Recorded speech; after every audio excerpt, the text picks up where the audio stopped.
अश्वत्थ सर्ववृक्षाणां देवर्षीणां च नारद गन्धर्वाणां चित्रथा सिद्धानां कपिलो मुनिः. You can read, Prabhu. Translation: Of all the trees, I am the banyan tree, and of all the sages among the demigods, I am Narada, and of all the Gandharvas, I am Chitrata, and among perfect beings, I am sage Kapila. Purport: The banyan tree, Ashwatha, is one of the highest and most beautiful trees, and people in India often worship it as one of their daily morning rituals. Among the demigods, they also worship Narada, who is considered the greatest devotee in the universe. Thus, he is a representation of Krishna as a devotee. The Gandharva planet is filled with entities who sing beautifully, and among them, the best singer is Chitrata. Amongst the perfect living entities, Kapila, the son of um, Devuti, is a representative of Krishna. He is considered an incarnation of Krishna, and his philosophy is mentioned in the Srimad Bhagavatam. Later on, another Kapila became famous, but his philosophy was atheistic. Thus, there is a gulf of difference between them.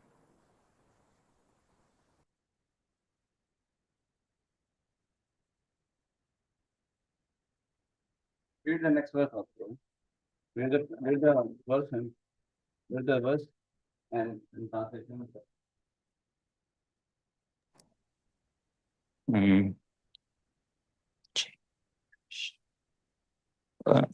Ujeshwar Sam Ashvanam Vidimam Amrodbhavam Aravatam Gajindram Naranam Cha Naradhipam.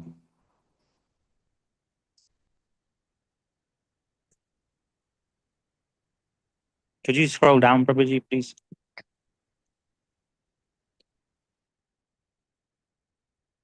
Yes.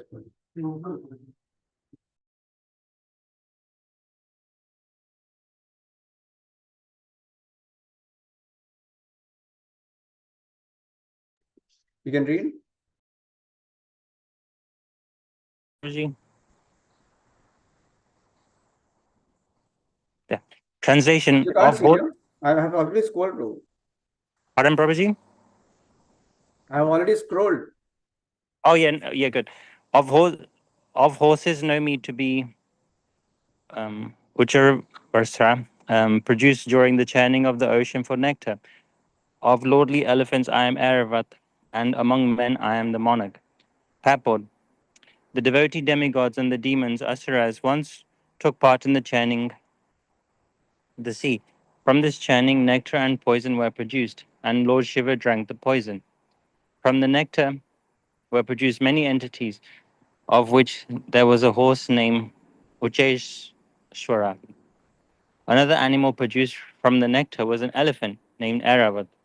Because these two animals were produced from nectar, they have special significance and they are representatives of Krishna. Among the human beings, the king is the representative of Krishna because Krishna is the maintainer of the universe. And the kings who are appointed on account of their godly qualifications are maintainers of their kingdoms. Kings like Maharaja Yudhishthira, Maharaja Parikshit, and Lord Rama were all highly righteous kings who always thought of the citizens' welfare. In Vedic literature, the king is considered to be the representative of God. In this age, however, with the corruption of the principles of religion, monarchy decayed and is now.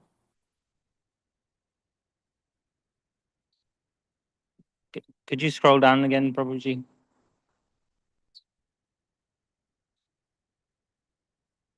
And is now finally abolished. It is to be understood that in the past, however, people were more happy under righteous kings.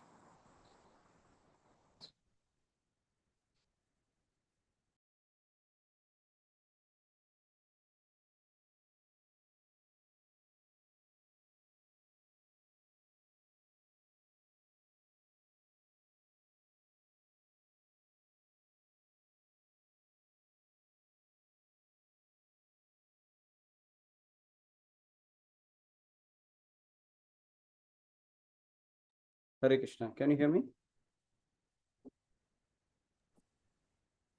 Can you hear me, Prabhu?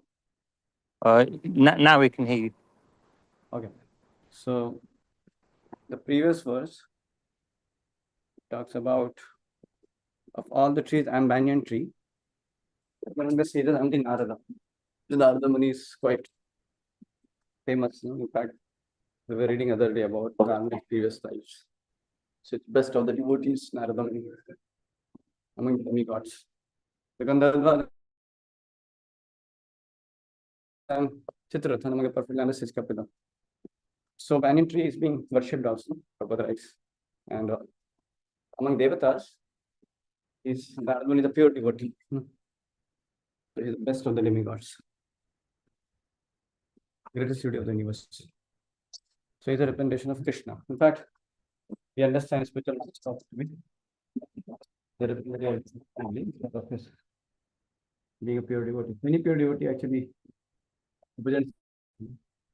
We say of Sakshat Haritvena Samasta Shastra. So Krishna's identity is manifested physically.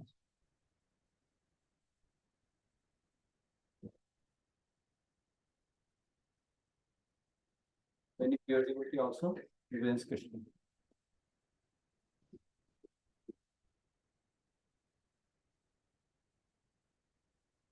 And then he talks about Gandharva planet is filled with entities who sing very beautifully. So the Narad Muni amazingly was Gandharva before, and he was singing. He went to a Sankirtan festival, but the singing songs of demigods, and he was cursed to become a Shudra next. No? So anyway, he was a very beautiful Gandharva. And Prabhupada here explains that among all the and then he says, among the perfect unities, Kapila, the son of Devati, is a representation of Krishna. So Kapila Muni is actually the incarnation of the Lord. Though here we are saying he is, among the perfected beings, but he is actually incarnation of Krishna. He's saying also he's considered incarnation of Krishna. His philosophy is mentioned in Bhagavad Gita, which is nothing but bhakti only. Though we say Sankhya, but that Sankhya is non-different from bhakti philosophy because it leads to bhakti. And then he says later on Kapila Muni becomes famous, or his philosophy was atheistic. Sorry, another Kapila Muni. So another Kapila came, which is impostor Kapila. So that is not the original Kapila. Prabhupada often quotes in his purport. So there is a big difference between the two. So he says here, Nara means mankind or spiritual. Da means give or granting. So Narada, who has disciples all over the universe, gives God to everyone. I also heard Nara, Narayana. He gives Narayana, Da, to others. That also I heard. So both ways you can see. So one who gives Narayana to everyone, or one who gives God to everyone, to all mankind. It's called Narada. Chitraratha was Arjuna's friend. He taught Arjuna the art of singing. These are some details of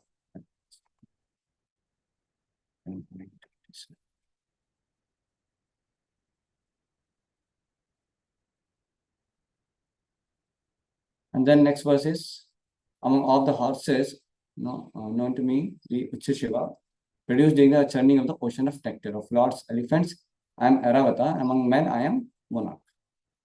So the devotee demigods and demon asuras once took part in churning the sea.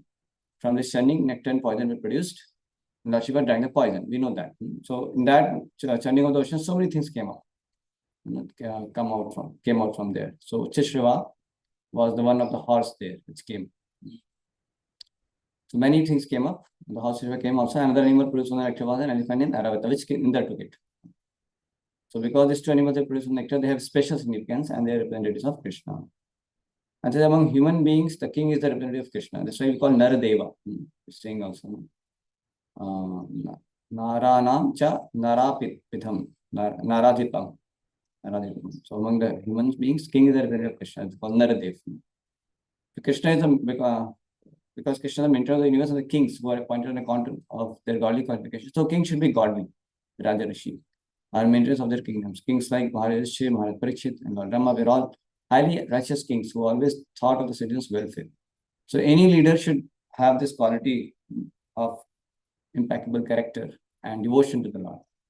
And he should be a well-wishing friend on behalf of God for everyone. So he should always work for the benefit of all his subordinates, all his citizens. That's a real king, real leader. So Raja Rishi, Prabhupada says. Raja means king, Rishi, it should be saintly. So such a saintly king should be appointed. Uh, Not anybody who has exploitative attitude, wants to just fill his pocket, and get some kind of name, fame, power, influence to manipulate in his own way for his own some gratification. So that's not the king. That's not the leader. It's not. That's not that's not the way the monarchy or any kind of leadership model should be. So leaders should always be of great character, and they should be devoted to the Lord. They should be representative of the Lord. In Vedic religion, the king is considered to be representative of God. In this age, however, the corruption of the principles of religion, monarchy decayed and is now finally abolished. It is to be understood that in the past, however, people were more happy under righteous kings. Before, people were more happy under righteous kings. So much of problems, and there is no spiritual culture because of very bad government, bad leaders.